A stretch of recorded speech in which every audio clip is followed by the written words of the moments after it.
Hey, look at that dog! He looks scary. Let's get out of here. No, don't run.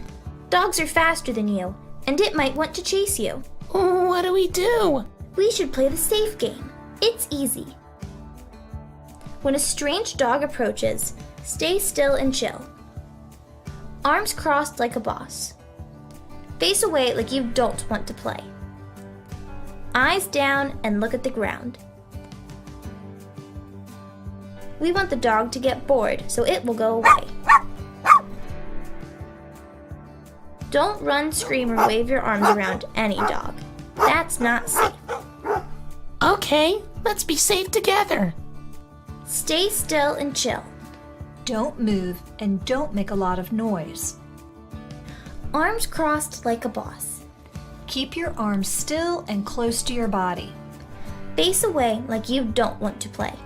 Turn your head to the side. Eyes down on the ground. Keep your eyes down.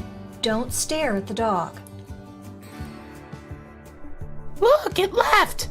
The safe game works! I'll teach my friends the safe game too.